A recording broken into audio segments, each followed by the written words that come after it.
不同的字幕和音轨已经添加了，你们可以在设置中调整你所需要的音轨和字幕。Different audio track and subtitle have been added. You can change them from setting. Hello， 大家好，我是议员。今天我们来说新的策划面对面，里面有讲到蛮多很重要的东西，当然还有包括大家最在意的统帅置换的问题啊，这个也是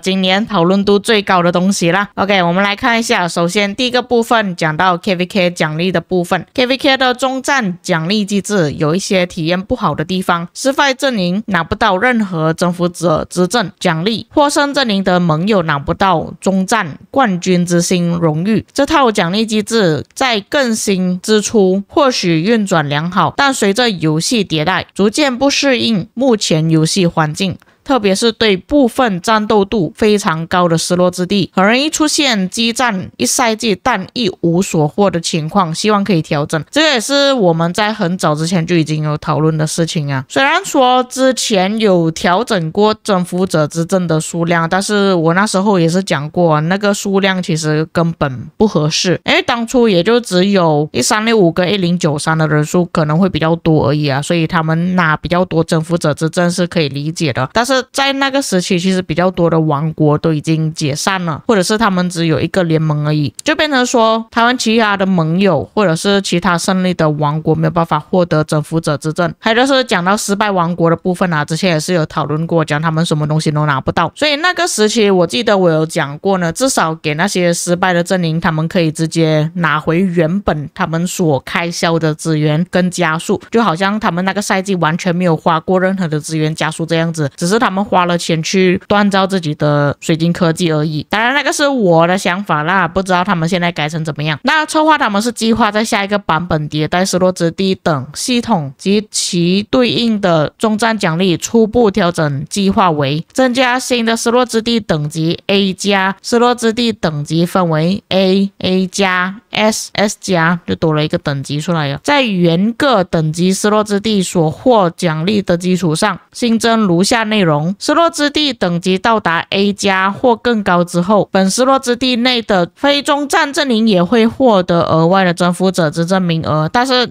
失落之地要 A 加等级以上才有啦。该名额由本阵营内占领阵营要塞军团的军团长分配。失落之地等级到达 S 或者是更高等级之后，本失落之地中战军团所获得的征服者之证中会有更多数量的传说征服者之证。失落之地到达 S 加等级之后，本失落之地中战军团可以共享冠军之星给一个盟友军团哦，还可以分享星星那我觉得还行啦，不过我觉得如果像我刚刚所讲啊，如果失败的王国他们可以返还一些资源加速或者拿到多一点的话会比较好一点啦，我个人觉得。不过我们也不要高兴的太早啊，因为他这边所说的征服者之证我们还不知道数量是多少个，等一下他给我们10个而已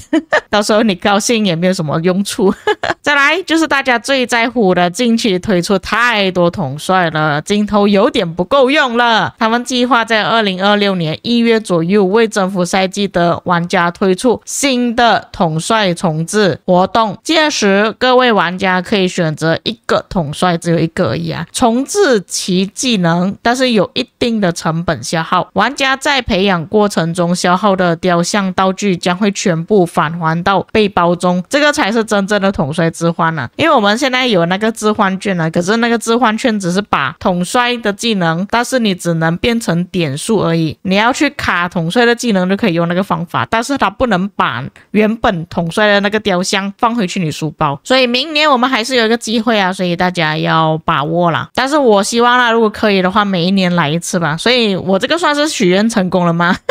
因为前不久我才做了一个投票，问我的观众他们最想要是什么东西，可以看到那时候最想要的就是统帅置换，有74%的玩家选择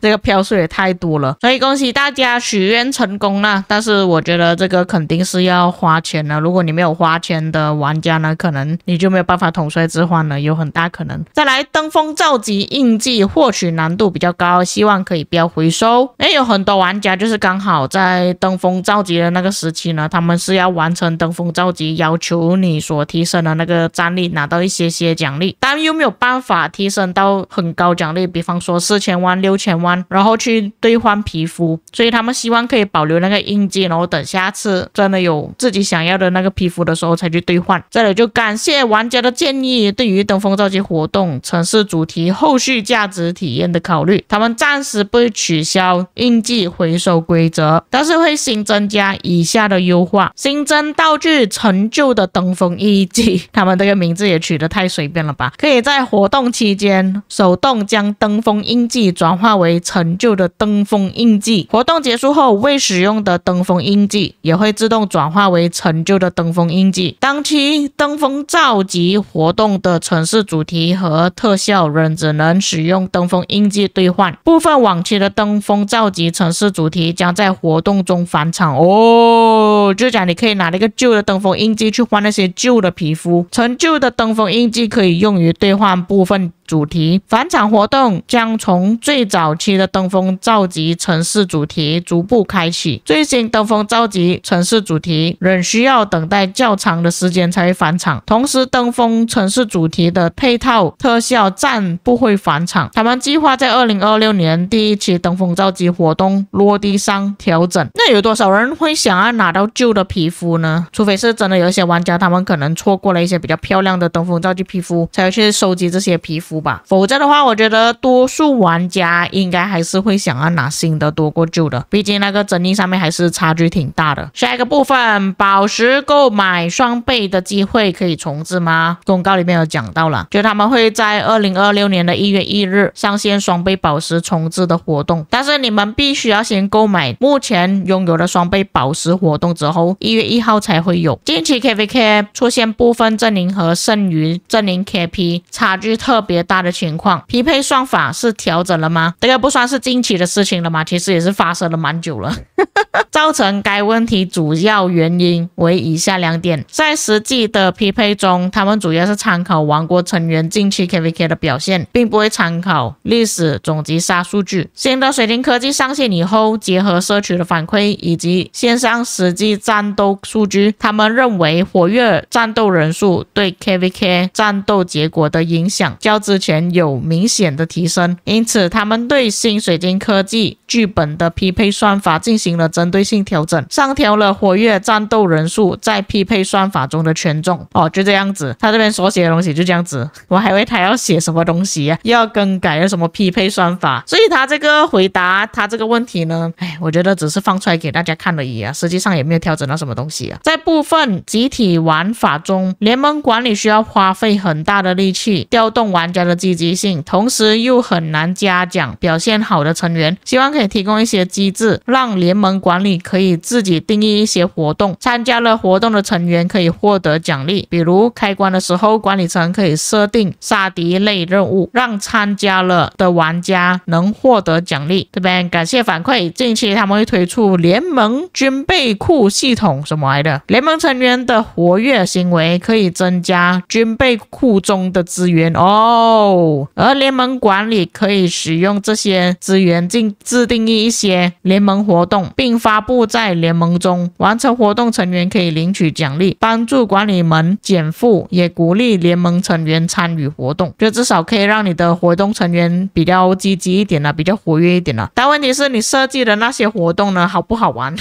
如果不好玩的话，也是没有人上线的就算你有给奖励也好。下一个，休赛期真的很无聊，没有事情可以做。近期他们对玩家反馈的休赛期体验问题进行了专项调研，根据调研结果，他们计划在休赛期增加新的系列活动又增加活动，已经很多活动了嘞，希望可以给各位玩家提供更好的日常体验，并帮助玩家更好的在休赛期间恢复。目前方案正在计划中，确定后他们会通过策划面对面等形式与玩家社区沟通。我是觉得活动挺多啦，没有必要再增加，但是你奖励可以给多一点没有关系